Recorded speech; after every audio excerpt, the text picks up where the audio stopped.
Welcome to Akesh D notes. आप सभी दोस्तों का बहुत बहुत स्वागत करता हूं। जैसा कि आप लोगों को बीए सेमेस्टर तृतीय के सभी छात्र छात्रों के लिए जो आपका हिंदी साहित्य का थर्ड सेमेस्टर का पेपर जो चल रहा है, यानी कि तृतीय प्रश्न पत्र, इसमें आपको सारी चीज़ें इसमें आपको मैं बता रहा हूँ कि 60 आंसरों के साथ जो आपके पेपर में बहुत ही कामयाबी और बहुत ही अच्छे नंबर से उत्तीर्ण होने का चांसेस है। तो ये सारे क्वेश्चन आपके प्रश्न में पूछे जाते हैं, तो आप लोग तैयार करने के लिए इससे अच्छा मौका मिलने वाला नहीं है। तो दोस्तों बने रहे हमारे एक चैनल एके स्टडी नोट्स के साथ, क्योंकि इसमें आपको बैक टू बैक क्लासेस मिल रही हैं। इसमें पहले आपको मैंने बताया था कि आपकी ज्योग्राफी, हिस्ट्री और इस तरीके से जितने भी आपकी क्लासेस बैक टू बैक चल रही है, तो आप लोग ध्यानपूर्वक चाहिए, क्योंकि आपको मैं एक एक पॉइंट करके समझाने की पूरा कोशिश कर रहा हूँ। इसमें आपको समझने के लिए एक छोटा सा, आप लोग सोचते हो कि मैं अलग से तरीके से पढ़ा रहा हूँ, आप लोग को कुछ अलग तरीके से करने की ख्वाहिश होती है, बट इस तरीके से कुछ सोचने की ज़रूरत नहीं है। क्योंकि हिंदी साहित्य का जो आपका पेपर है, ये पेपर आपका थर्ड पेपर का प्रयोजन मूलक है।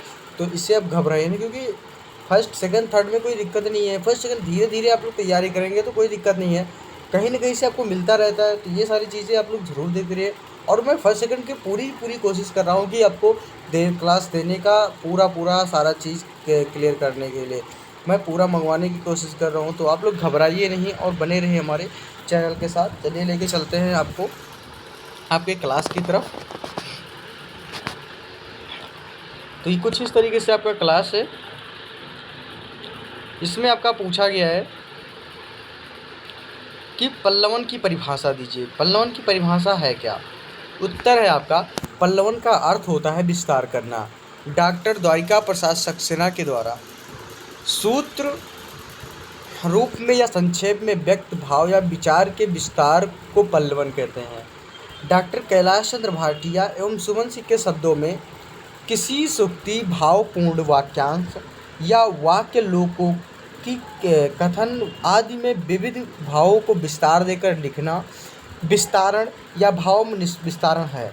ये हमारी क्या है दोस्तों? आपका पल्लवन है। यानी कि किसी को पल्लवन का मतलब होता है कि किसी चीज़ को हम विस्तृत रूप में लिखें, या किसी चीज़ को हम लोग अच्छे से क्लियर करें, फिर उसको अच्छे से लिखने की कोशिश करें, या फिर इसे किसी चीज़ को हम लोग विस्तृत रूप से समझाएं आपको, तो इसी को हम पल्लवन कहते हैं। कोई टॉपिक ले लो, मान लो कोरोना की टॉपिक ले, तो कोरोना को लेकर जो किसी अशिक्षित है उसको आप लोग पूरा शुरू से किस तरीके से आया, किस तरीके से इसे आपको करेंगे, तो ये सारी चीज़ें अगर समझाओगे तो ये आपका विस्तृत रूप हो जाता है। तो विस्तृत रूप जो आपका होता है उसी को हम पल्लवन कहते हैं। दूसरा आपका था पल्लवन की विशेषताएं लिखिए। अब पल्लवन की विशेषताएं हैं क्या? अब जो पल्लवन की विशेषताएं हैं वो आपका है निम्नलिखित रूप से है। इसमें आपका नंबर 1 गद्यात्मक रचना है, दूसरा आपका है सृजनात्मक, और तीसरा मौखिकता, चौथा है आपका केंद्रोन्मुखता, और पांचवा आपका है कल्पनाशीलता, छठवा आपका है शैलीगत प्रवाहमयता। यानी कि ये आपके जो शीलता है, इसमें जब आपको परिभाषाएं मिलती हैं, यानी कि विशेषताएं हैं। पहला आपका गद्यात्मक, नहीं किसी चीज़ को आप बताओगे तो एक गद्य के रूप में लिखना आप पढ़ना चलेंगे। इसमें फिर जो सृजनात्मकता होती है कि एक आपका उसमें जो पंक्ति होती है, एक सुंदर पंक्ति होती है, उसके बारे में। फिर मौखिकता का मतलब होता है उसको आप लोग अपने तरीके से समझाने की कोशिश करते हो। चौथा आपका था केंद्रोन्मुखता। चौथा जो का केंद्रोन्मुखता का मतलब होता है जो उसका मतलब मेन पॉइंट होता है, मूल बिंदु होता है। पांचवा आपका था कल्पनाशीलता, यानी कि उसमें क्या क्या कल्पनाएं करते हैं आप। और फिर आपका छठवा आपका शैलीगत प्रवाह में, यानी कि किस शैली के अनुसार आपको यहाँ पे आपने बताया है। तो ये आपके पल्लवन की विशेषताएं के अंतर्गत आते हैं।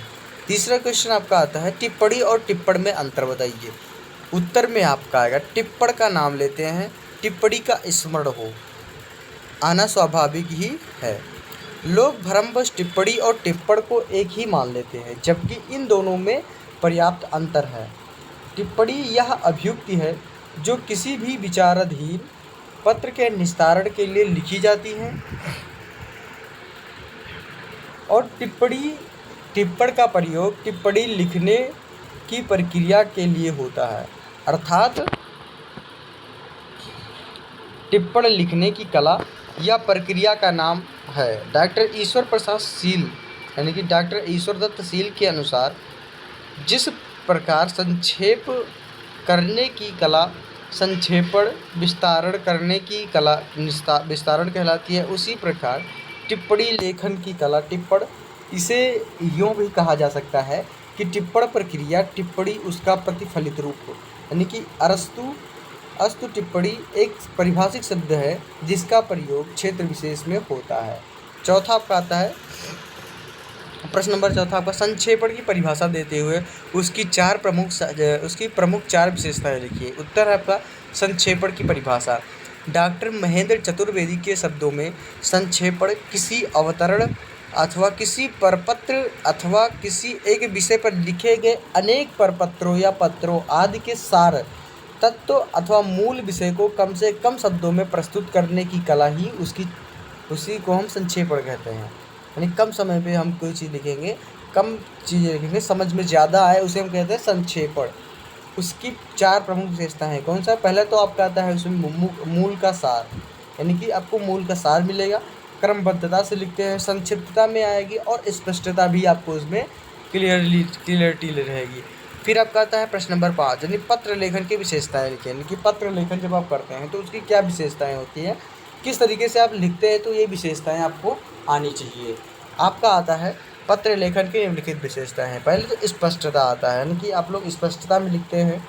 फिर दूसरा आपका सहजता की बात करें तो आप लोग थोड़ा सहज भाव से लिखने की कोशिश करते हैं। एकान्वित यानी कि एकान्विति मतलब इसका होता है एक एक करके अपनी स्थिरता, आप उसको गहराइयों में लिखते हैं। फिर आपका यथार्थता यानी कि उसका मतलब क्या होता है। संक्षिप्तता का मतलब होता है छोटे भाव में लिखने की कोशिश करते हैं आप। छठवा होगा स्वतः पूर्णता यानी कि उसको आप स्वयं पूर्ण करते हैं। फिर आपका शालीनता, प्रभावक्तमा और मौलिकता, तो ये सारी चीज़ें इसमें आपकी पत्र लेखन की विशेषताएं में आती है। छठा आपका था अनुस्मारक क्या है। बहुत ही अच्छे क्वेश्चन आपके। अनुस्मारक क्या है? किसी आवश्यक सरकारी पत्रों के न प्राप्त होने अथवा प्राप्त होने में विलंब होने पर संबंधित विभाग को जो स्मरण पत्र लिखा जाता है उसे हम क्या कहते हैं दोस्तों? अनुस्मारक कहते हैं। अनुस्मारक तार टेलीफोन अथवा द्रुतगामी पत्र द्वारा भेजा जा सकता है, तो इसे हम कहेंगे अनुस्मारक। अब आपका आता है प्रश्न नंबर 7वां, कंप्यूटर किसे कहते हैं? कंप्यूटर शब्द कंप्यूट से बना है, यानी कंप्यूट का आशा है गणना करना, यानी कि कंप्यूट का मतलब होता है गणना करना है, किसी चीज़ को हम गिनती में करें। इसी प्रकार कंप्यूटर गणना के लिए किया गया एक ऐसा आविष्कार है जो तीव्र गति से गणितीय गणना कर देता है। कंप्यूटर किसे कहते हैं? इसे इस प्रकार से परिभाषित किया जा सकता है। कंप्यूटर एक ऐसी मशीन है जो सूचनाओं अथवा डाटा के आधार पर कार्य करती है। कंप्यूटर संकलित सूचनाओं की क्रमबद्ध जानकारी देता है, इसलिए अब कंप्यूटर को डाटा प्रोसेसर भी कहा जाने लगा है। कंप्यूटर डाटा सूचना संकलित करके पुनः उसे क्रमबद्ध तरीके से सहज ही प्रस्तुत कर देता है और यही सही सूचनाओं को छापकर क्रमबद्ध रूप में उपस्थित भी कर सकता है। कंप्यूटर का वास्तव में गणित से कोई विशेष संबंध नहीं है, फिर भी गणित से जुड़े होने के कारण इसका कंप्यूटर नाम ही सर्वसामान्य से में प्रचलित हो गया है। अब प्रश्न नंबर आपका 8वां आ गया, कंप्यूटर कौन सी मुख्य क्रियाएं करता है? उत्तर में आपका कंप्यूटर मूल रूप से निम्नलिखित संक्रियाएं करता है। नंबर 1 आपका आता है कंप्यूटर डाटा और निर्देश पढ़कर उसे ग्रहण करता है। नंबर 2 कंप्यूटर डाटा और निर्देशों को भंडारित करता है, यानी कि बात करें तो उसको एकत्र करता है, यानी कि उसको आपको देखें तो स्टोर करता है। तीसरा आपका आता है कंप्यूटर विभिन्न प्रक्रियाओं एवं उनके क्रम को नियंत्रित करता है, यानी कि उनके जो प्रक्रिया हैं और उनके जो क्रम को नियंत्रित करता है उसे हम कंप्यूटर का क्षेत्र मानते हैं। यह उपयोगी सूचनाओं को प्रयोक्ताओं की समझने के योग्य बनाता है, यानी कि ये आपके हैं कंप्यूटर की जो मुख्य क्रियाएं हैं ये आप लोग करते भी हैं, आपको समझ, जो कंप्यूटर चलाते हैं उन्हें ये चीज़ें समझ में भी आती है। जैसे कंप्यूटर डाटा और निर्देश पढ़कर ही उसे ग्रहण करता है, यानी कि किसी डाटा को अगर हम किसी पर आउटपुट करेंगे, इनपुट करेंगे तो आउटपुट देगा, या हम आउटपुट करेंगे तो इनपुट देगा। तो इस तरीके से आप लोग को करना अनिवार्य हो जाता है। कंप्यूटर डाटा और निर्देशों को भंडारित करता।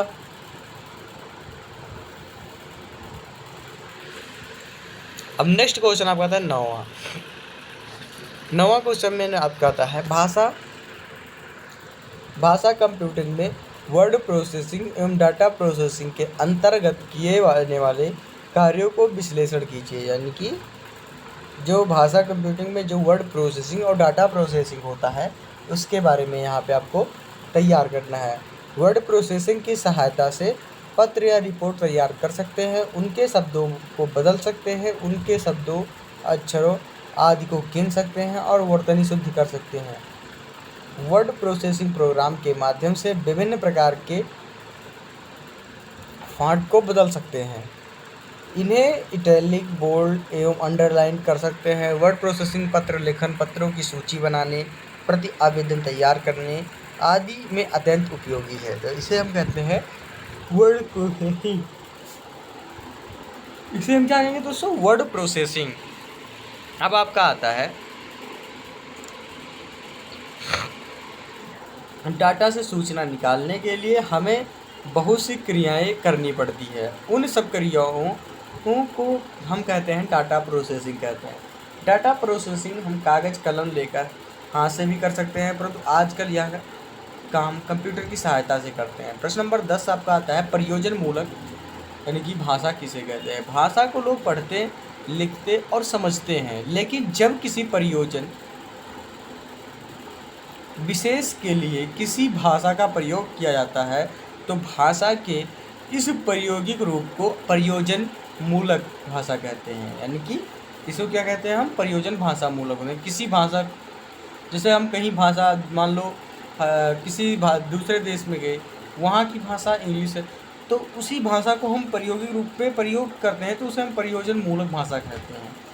अब नेक्स्ट आपका आता है प्रयोजन मूलक हिंदी के उद्देश्य से बताइए। प्रयोजन मूलक हिंदी यानी हिंदी का नवीनतम उद्देश्य परक विधा है। इसके माध्यम से पत्राचार, भाषा कंप्यूटिंग, पत्रकारिता, संपादन कला, मीडिया लेखन आदि, अनुवाद आदि के विविध क्षेत्रों को परिज्ञान विद्यार्थी को कराया जाता है। इसका ज्ञान प्राप्त करने के उपरांत व्यक्ति विभिन्न प्रयोजनों के सिद्धि में समर्थ हो जाता है। तो इस तरह से जो प्रयोजन मूलक हिंदी का उद्देश्य है इसमें आपको सारी चीज़ बताने की, इसके माध्यम से पत्राचार हो गया आपका। इसके बाद में आपका आता है भाषा कंप्यूटिंग, पत्रकारिता, संपादन कला, मीडिया लेखन तथा अनुवाद आदि के विविध जो क्षेत्र हैं उसका जो परिज्ञान विद्यार्थी का उपयोग कराया जाता है यही होता है। अब बात करेंगे नेक्स्ट क्वेश्चन 12वें की आपको।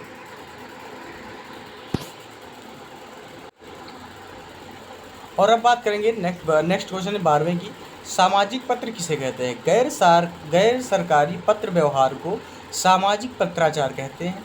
इसके अंतर्गत वे पत्र आते हैं जिन्हें लोग अपने दैनिक जीवन के व्यवहार में लाते हैं। इस प्रकार के पत्रों के अनुरूप जैसे अनेक रूप प्रचलित होते हैं जो सामाजिक पत्र हैं। मान लो जैसे संबंधियों के पत्र हो गए, बधाई पत्र हो गया, शोक पत्र हो गया, फिर आपका परिचय पत्र हो गया, निमंत्रण पत्र हो गया, फिर विविध पत्र। तो इस तरीके जो सामाजिक पत्र होते हैं तो इसके अनुसार जो आपके पूछे जाते हैं सामाजिक पत्राचार में, तो इसी के अंतर्गत सारे आते हैं। फिर आपका आता है प्रश्न नंबर 13, सरकारी पत्र किसे कहते हैं? जो सरकारी पत्र होता है उसके बारे में आपको यहाँ पे समझाएंगे। राष्ट्र के कार्य को सुचारू रूप से चलाने के लिए एक सुसंगठित सरकार की आवश्यकता होती है।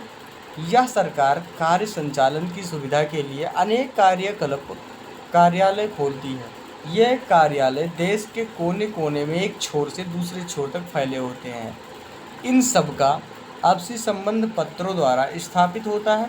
शासकीय कर्मचारियों अथवा अधिकारियों द्वारा एक कार्यालय या विभाग से दूसरे कार्यालय अथवा विभाग को लिखे गए शासकीय अथवा सरकारी पत्र कहलाते हैं। तो ये कुछ क्वेश्चन आपका सरकारी पत्र तक। तो दोस्तों क्वेश्चन आप तक यहीं तक रहेगा, और क्योंकि ज़्यादा लंबा खींचना, इसमें आपका टाइम का एक एक्सपेंड करना है, तो आप लोग इतने क्वेश्चन को पहले तैयार करिए, फिर मैं नेक्स्ट क्वेश्चन में आपको कुछ अलग और इससे जो आपको रिलेटेड क्वेश्चन है हिंदी के, वो आपको ज़रूर बताऊंगा। वीडियो अच्छी लगी हो तो ज़रूर लाइक करें, चैनल को सब्सक्राइब कर दें, क्योंकि आने वाले वीडियो से के नोटिफिकेशन आप लोग को तक मिलता रहे और आपको पढ़ने का सुनहरा अवसर कभी आपको गंवाने का चांस ना मिले। तो दोस्तों इस तरीके की क्लास आपको बहुत ही विवरण और बहुत ही विधिवत क्लास मिल रही है आपको, क्योंकि ऐसे टाइम पे अगर आपको ये क्लास मिल रही है तो समझ लो कि आपका पेपर में एक पिल्स की दवाई नहीं की, एक आपको आयरन की गोली की तरह काम करता है।